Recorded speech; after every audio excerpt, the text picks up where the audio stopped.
अब विश्वमा पर्यावरणको एकदमै जरुरी हुन थाल्यो। मानिसको आबादी बढ्यो, धेरै प्रकारको अटोमोबाइल इन्जिनहरू बढ्यो, इमिसन धुवाहरू निक्लियो। अब त्यसलाई नियन्त्रण गर्नको लागि चाहिँ पृथ्वीमा के चाहियो? हरियाली चाहियो, है, रुखपात चाहियो, जसले चाहिँ त्यो कार्बन डाइअक्साइड, त्यो पोइजनस ग्यासलाई चाहिँ खाएर हामीलाई जीवनदान दिने अक्सिजन चाहिँ उद्भिदले दिन्छ। त्यसले गर्दाखेरि चाहिँ यो संसार चाहिँ एउटा हो, सबैको हो। कुनै पनि कन्ट्रीको मेरो यो पर्यावरण, मेरो यो कन्ट्रीको संसार छैन। संसार चाहिँ विश्वको एउटै हो। हामी के सोच्नुपर्छ भने चाहिँ अर्थ चाहिँ मेरो हो, सबैले पृथ्वी चाहिँ मेरो हो, है।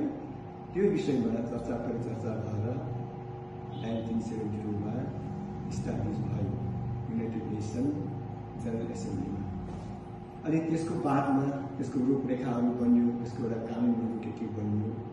अन्त पहिलोपल्ट कुन देशले चाहिँ यसलाई मानेर कार्यान्वित मात्रै एक्जिक्युट गर्यो भन्दाखेरि रिपब्लिक कोरियाले फर्स्टमा 1973 मा, है। त्यसको बादमा त्यस्तै प्रकारले वर्षैपछि एउटा कन्ट्रीले होस्ट गर्छ।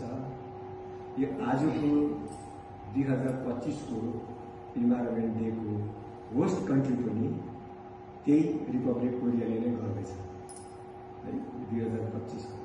र यो मनाइने दिन चाहिँ 5 जुनमा प्रत्येक वर्ष मनाइन्छ। अनि प्रत्येक वर्षको मनाउँदाखेरि चाहिँ एकवटा विशेषता हुन्छ।